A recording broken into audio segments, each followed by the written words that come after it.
What's up, everybody? Welcome back to my YouTube channel. I know it's been a while, but I haven't been able to vlog a whole lot this year. A crazy year. How's your year been? 2023 has been, pardon my French, hell for me. But figured I'd close out 2023 with a vlog, since I haven't vlogged in a while, just to kind of talk and vent. So I hope your year was maybe better than mine. Mine's at least been interesting. 2023 has truly been a year of shedding for me, it seems like. Shedding a lot of things starting from January, even till now. It's been interesting, to say the least. You know, I started off 2023 in January, like we all do, optimistic. Things are gonna be different. Read the terms and conditions before I go into 2024. Just to that point with some of this stuff. But took a break from things in January last year to kind of detox and reset myself for January, which did help. I might do that again, not for sure. I'm going through some other things right now. Went through the 40-day detox that my pastor wrote, her book. I'll try to insert it somewhere here. Went through that. That's a 40-day detox. And then I started doing some just light intermittent detoxes throughout. Then started working on changing my mindset about things as the year progressed into mid-2023. And then that's when once June, July finally hit here, kind of the changes and detoxing and mindset shifting. A lot of that got put on pause with some of the things that were going on between home and work and just life. A lot of that got put on pause, and oh boy, I can tell it got put on pause, because once December got here, it kind of hit its breaking point where because I if you don't know, I take care of my dad. He's in my personal care. I'm a caregiver for my dad, and he's been going through cancer for we went through all cancer treatments this year, but it diagnosed in 2022. That was another transitional time frame for me, because when I lost job, changed job, he was diagnosed with cancer, and then that's kind of got us to here. So with work, there was a shift at work end of June, 1st of July, where they did some restructuring, and that I was changed.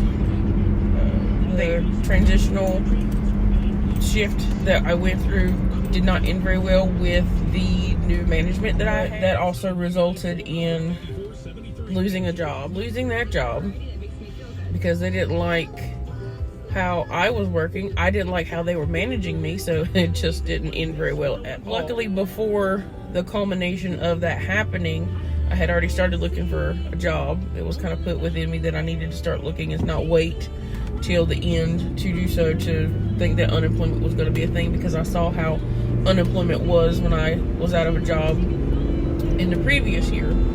That's nothing to live off of. But luckily, I had told some great people that I knew that had come alongside of me during this position, and they helped me find a new job, which I got a job offer the next day after I was terminated. So I've been at my new job now since mid-October. So about 2 months, a little over 2 months now. So that's been a change of fresh air. Even with the team that I'm on, it very much focuses on shifting of your mindset, making sure you're in a positive mindset to reach your goal for the day. So that's also helped reinforce what I was going through at the beginning of the year. So when December got here, December has been the seventh circle of hell, it feels like, on a level. Because we came into January with my dad falling on the 2nd. So he spent a couple days in the emergency room because of all that he's going through with the cancer and radiation and chemo medication and everything. He got moved from there on like the 5th of December to rehab. From there, he stayed till the 22nd of December. So he was in rehab for his birthday, he was in rehab for my birthday, and he did come home for Christmas. That through all of this, he's still having really bad memory problems. He's still slipping into delirium quite a bit. This is the longest light ever.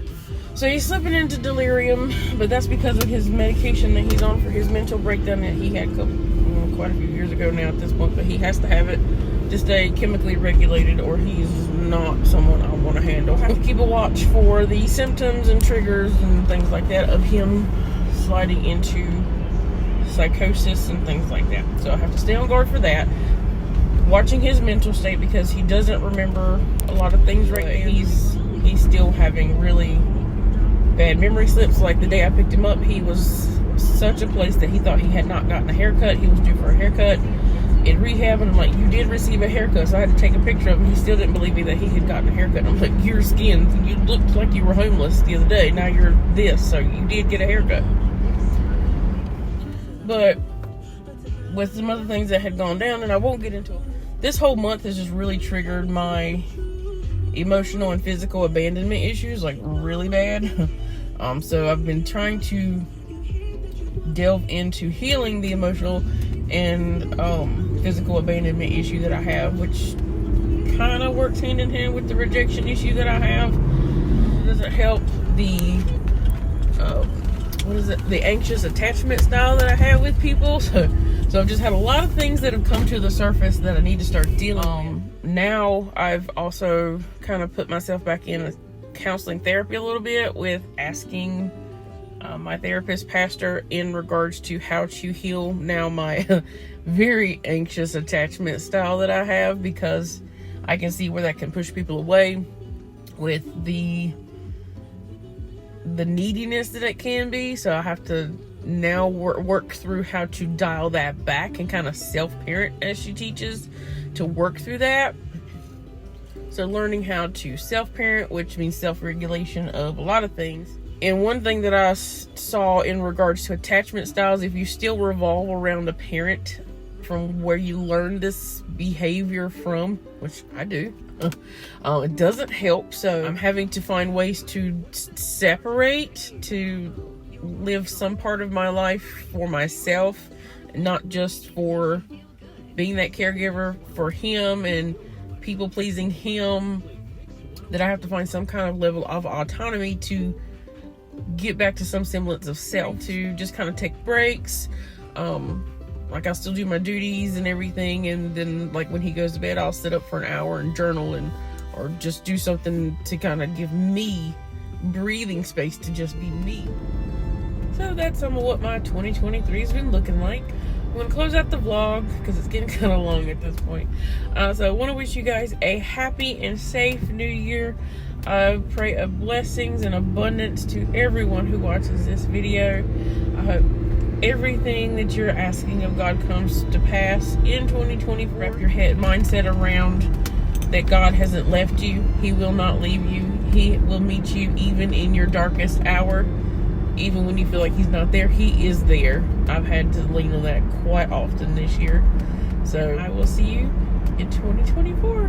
Bye.